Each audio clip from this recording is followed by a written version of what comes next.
If I said you are existent and non-existent at the same time, would that be a sensible statement? Well, it depends on how you look at it. A married bachelor. This is a concept in which someone who is married and yet a bachelor. Can you have a married bachelor? Well, if you're looking at him from the right side, he's got his ring on his left hand, you can say that's a bachelor. No, he's married.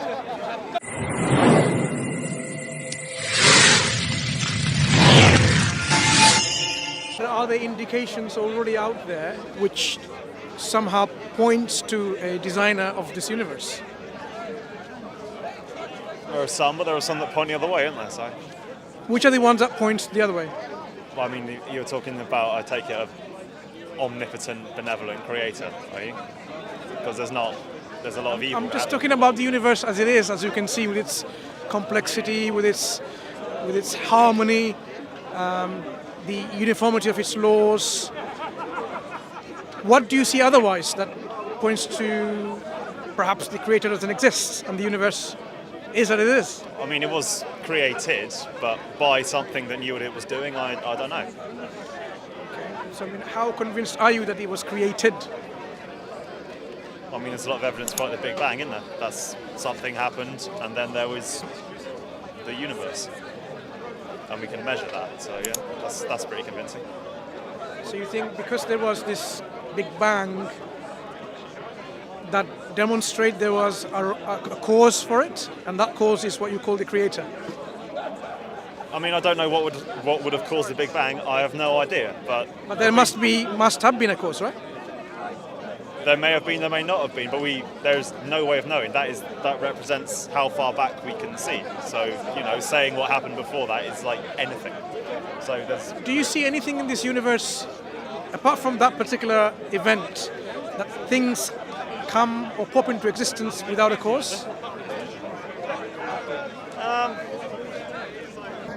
No, but I haven't really been looking, so...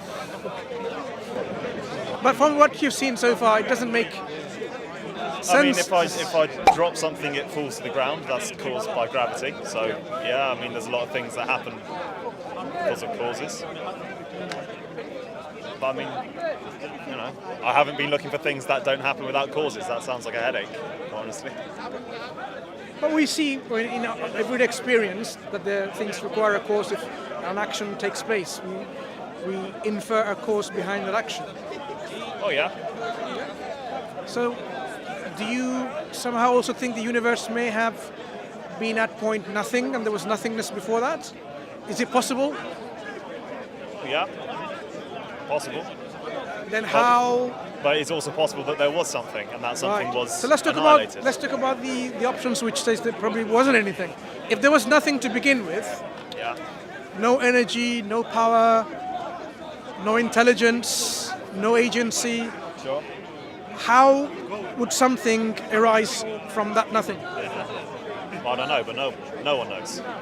Yeah, but if you look at it conceptually, it doesn't even make sense. But, I mean, conceptually, a lot of things used to make sense conceptually, a lot of things that make sense now used to, make no sense whatsoever. People used to not understand that the Earth was round and went around the sun. But now that was, conceptually impossible for people to believe that the Earth was a globe. But now we understand that it is. I mean, at what point people thought the Earth was flat all the time? There are people who are flat Earth, actually some people here today even are flat earthers. I mean, but the reasons are not because it cannot be round, it's because they haven't had experience of understanding the structure of the Earth to make it. But it's not a logical impossibility for them. Yeah. So but because no one at all has experience of what was before the Big Bang, and there's no way of conceptualizing it, saying it's one thing or the other is completely pointless. Yeah. And I'm not... That's why we are saying instead of going into the Big Bang, the issue is about whether the nothingness or nothing can originate anything. In our everyday experience, in the life that we are living, in the physics that we are familiar with, you cannot have something originating or arising from nothingness. This is true, but I'm not naive enough to say that my everyday life is everything that's out there. So, who am I to say that I've experienced everything and that therefore this is correct? Yeah, but aren't there certain things that we hold them to be true universally, regardless of whether there is another universe or a multiverse, logically speaking, because Well, yeah, but like that's just as far as we know. As far as we know, So if- all the things we say that we think are true, we could discover something that means they're entirely wrong. so if I said you are existent and non-existent at the same time, would that be a sensible statement? But it depends on how you look at it. You're distant means I'm speaking to someone, you are some kind of matter and energy, Yeah. and non-existence would be the devoid or absence of all of that. You can't be both. Well, from that perspective, no. So yeah, I So do if we exist. understand nothing and something, in Yeah. the same understanding, nothing cannot originate anything in any universe. In any... As far as we know, but we don't know everything. And Yeah. anybody that says we know Yeah. everything is So wrong. should we not operate under what we already have our reasons? Because in everyday life, you use this intellect and reasons and rationality to live your life. True, but I also think it's important to bear in mind that that's not all there is, and that there are new things that will be discovered all the time.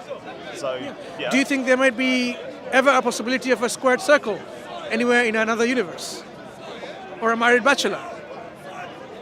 I haven't looked into it, so I don't want to. Yeah. I don't want to say I have absolutely no Let's- experience in it at all. Okay, think about it. A squared circle is something that is a combination of both. A square with, four sides and you've got four angles, Yeah. and circle is not like that. So you cannot have a squared circle because they are, by nature, All right. What if you draw a circle, draw a square, they're the same width across, and you look at them from sideways on, they look the same. that's not a squared circle anyway. Well, how would you know? If you're looking at it from sideways, they're both aligned. It's not about looking at it sideways. In reality, think about this example where you can't draw. A married bachelor. This is a concept in which someone who is married and yet a bachelor. Can you have a married bachelor?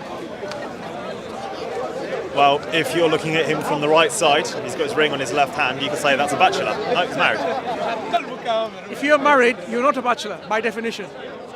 Well, by the definition that we use, yeah. But Yeah, that's the definition we agreed to when we are, Sure. living our everyday experience in life. So this is how we go about. So we can't just be open to every single possibilities. Do you think? Let me ask you this question. Do you think everything is possible given enough time? Yeah, given enough time. Probability says that anything can technically happen. Yeah. Really? Given enough time, everything is possible? With an infinite amount of time, Yeah. things that are incredibly, incredibly unlikely. So it's very unlikely that this will catch fire. If I waited forever, eventually it would catch fire. That's just So given enough probability. time, Yeah. you can be someone like a married bachelor. If the definition, given enough time, the definitions might change. No, the definition that we agree to. Well, right now they might change. No, over no, an the infinite definitions. We go by definitions language because that's how our concepts are. So when we talk about existence and non-existence, we are not going to change the definition to what it means by existence and what it means by non-existence. amount. Okay, fair enough. But then you're defining something that is either one way or the other.